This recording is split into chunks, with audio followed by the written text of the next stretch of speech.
Thanks for joining us. I'm Paula Ebben with a WBZ News Update. Our top stories. Governor Maura Healey announcing the details of her effort to pardon marijuana possession misdemeanor convictions with no exceptions. This initiative matches that of President Biden, who also recently pardoned marijuana convictions at the federal level. The pardon still needs to be approved by the governor's council, but if given the green light, hundreds of thousands of people will see their records change automatically. In Lakeville, emergency crews responded to two destructive truck crashes. The first happened just after 7 p.m. A driver didn't make a turn and rolled into the Great Quiticus Pond.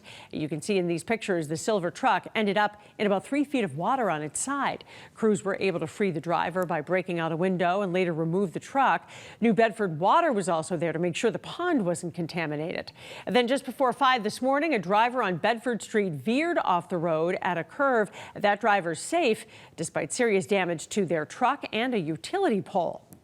The Worcester City Council is calling on lawmakers to help keep its streets safe after the arrest of two men accused of gunning down a mother and daughter. Last night, the council held a moment of silence for Chastity Nunez and her 11-year-old daughter, Zella. Both were shot to death while they were just sitting in a parked SUV last week. Two men, Corel Mengual and Dejan Belnavis, are both facing murder charges.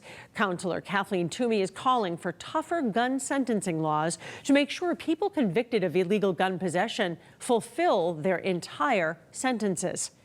Beautiful sunshine today. Let's get a check of the forecast with meteorologist Jason Mikell. If not for a 1-panel, 2-panel, 3-panel, I have 4 panels for us, Paula, on this Wednesday afternoon. Look at all of the sunshine that we're talking about here, and that's going to help to kind of heat up the surface. You saw Sugarloaf there. They were really having a tough time getting some of the snow to stick up there because temperatures, again, fairly warmer than the normal here. All the warmer weather that I've been watching come across the country from the west through the Midwest, into the Northeast, South in D.C., through Philly, and eventually moving into New York City. It is now arriving in New England later on this afternoon. Look at the upper 50s across the board we're expecting here in the city. Again, warmest conditions will likely be north and west of town and certainly over towards central Mass. A few clouds are going to linger overnight tonight, so we'll still have a good chance of having some cooler conditions, certainly in the Merrimack Valley, but you'll also stand a really good chance of seeing something quite beautiful in the sky. Jupiter, you'll be able to see with the naked eye. Just go outside roughly 1 hour after sunset and look west, and I bet you'll be able to find it. Spring air, again, expected the next couple days. And frankly, as we even get into the weekend, it's just going to cool down a little bit with that rain-cooled air, and that begins on Friday, though by March standards, we're doing pretty good for this time of year.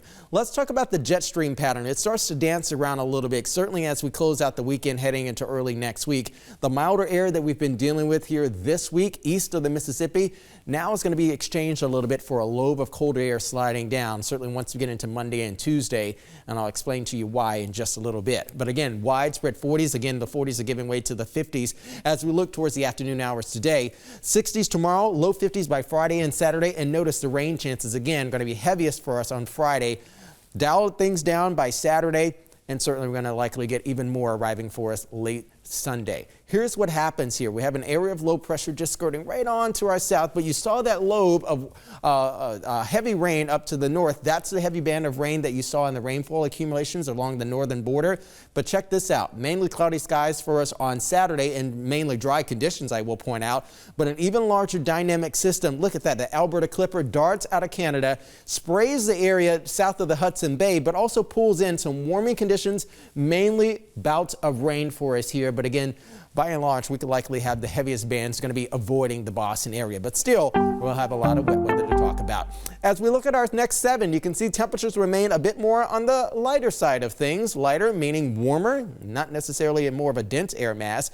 50s today, 60s tomorrow, 50s by Friday, Saturday, and even on Sunday, and even into Monday, still in the 50s and above average. Believe it or not, the first day of spring arrives, at least kicks off late Tuesday, and that day is the coldest of the 7-day. Paula? Thanks, Jason. I'm Paula Ebben. This has been a WBZ News Update.